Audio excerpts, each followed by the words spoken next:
जब दुनिया मना कर देती है, जब डॉक्टर कह देते हैं अब कोई उम्मीद नहीं, तब एक माँ सिर्फ एक नाम पुकारती है, खाटू के श्याम बाबा। यह कहानी है एक ऐसी माँ की जिसकी 5 साल की बेटी कभी बोल नहीं सकी, पर जब उसके आंसू बाबा के चरणों में गिरे, तब बाबा ने न केवल उसकी पुकार सुनी, बल्कि उसकी बेटी को आवाज दे दी। एक सच्चा चमत्कार। राजस्थान के अजमेर जिले के एक शांत से गांव की सुबह थी। धूप हल्की थी, हवा में रेत की गंध थी और हर घर के मंदिर से भजन की आवाजें आ रही थीं। इस सब के बीच एक छोटा सा कच्चा घर जहां रहती थी आरती देवी और उसकी 5 साल की बेटी सिया। सिया, जिसने कभी कोई शब्द नहीं कहा था, जिसने कभी मां कहकर पुकारा नहीं, जिसकी आंखों में बातें थीं लेकिन होठों पर सन्नाटा। डॉक्टरों ने साफ कह दिया था, आपकी बेटी के वोकल कॉर्ड्स पूरी तरह विकसित नहीं हुए हैं। बहुत कम संभावना है कि ये बच्ची कभी बोल पाएगी। आरती ये सुनते ही जैसे टूट सी गई थी। विधवा थी, पति के जाने के बाद सिया ही उसकी दुनिया थी। लेकिन अब सिया की चुप्पी, उसका भविष्य, उसका डर, सब कुछ उसे अंदर से जला रहा था। हर सुबह आरती देवी सिया को नहलाती, उसे साड़ी में लपेटती और साथ लेकर गांव के हनुमान मंदिर जाती। वहां बैठती, घंटों तक रोती। कभी सिया के होंठों पर ध्यान देती, कभी आसमान की तरफ देखकर कहती, हे भगवान, एक बार मेरी बच्ची मुझे मां कह दे, फिर मैं कुछ नहीं मांगूंगी।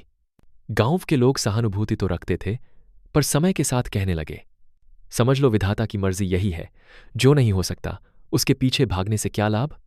पर एक मां कैसे हार मान सकती थी। एक दिन गांव में एक वृद्धा आई, नाम था मालती दादी। उसने आरती को मंदिर में रोते हुए देखा। पास आई और बोली, बेटी, क्यों दुखी है? तूने खाटू श्याम बाबा का नाम सुना है? आरती ने सिर हिलाया। हां, सुना है, पर कभी गई नहीं। मालती दादी ने गहरी सांस ली। बाबा सबकी सुनते हैं, जो बोल नहीं सकते, उनकी चुप्पी भी सुनते हैं। तू एक बार खाटू धाम जा, श्याम तेरी बेटी को वो दे सकते हैं जो दुनिया नहीं दे पाई। उस रात आरती सो नहीं पाई। आंखों में बाबा की छवि और दिल में एक संकल्प था। 1 हफ्ते बाद आरती ने अपनी थोड़ी बहुत बचत से टिकट कटवाई। बच्ची को गोद में उठाए, साड़ी के पल्लू से मुंह ढंके आरती श्याम बाबा के दर्शन के लिए निकल पड़ी।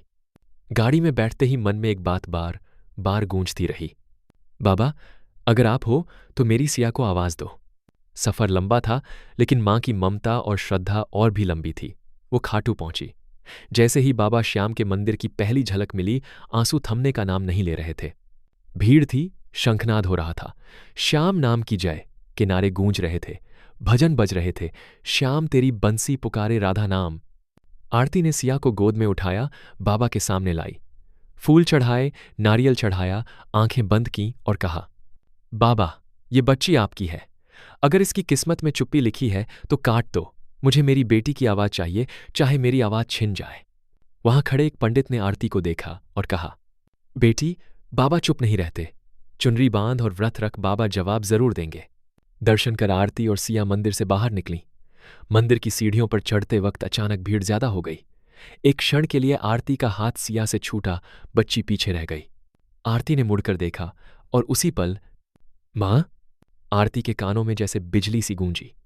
उसने मुड़कर देखा, सिया दोनों हाथ फैलाकर उसे पुकार रही थी, मां, बाबा, मां। आरती के पैर वहीं थम गए। उसके होठ कांपने लगे, आंखों से आंसू बह निकले। भीड़, मंदिर, आवाजें, सब कुछ शांत हो गया। उसने सिया को गोद में उठाया, जोर से सीने से लगाया और कहा, बोल फिर से, मेरी गुड़िया, बोल। सिया ने उसकी आंखों में देखा और कहा, मां। जयपुर लौटने पर आरती बच्ची को डॉक्टर के पास लेकर गई।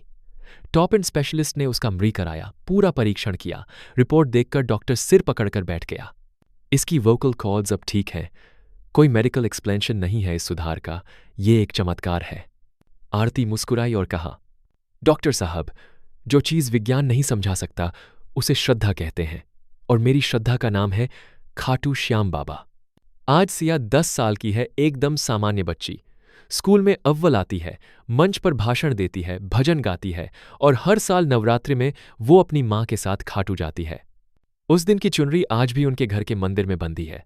आरती रोज बाबा की आरती करती है और कहती है, मुझे किसी ने पति के जाने के बाद अकेला छोड़ दिया था, लेकिन बाबा श्याम ने मेरी बेटी को आवाज देकर मुझे जीवन लौटा दिया। बाबा श्याम हर बार नहीं बोलते, लेकिन जब बोलते हैं तो मौन भी बोल उठता है। इस कहानी में बस एक ही संदेश है, श्रद्धा रखो, बाबा को वक्त दो, और फिर देखो चमत्कार कैसे होता है।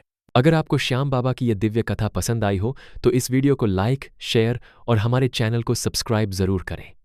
जय श्री श्याम।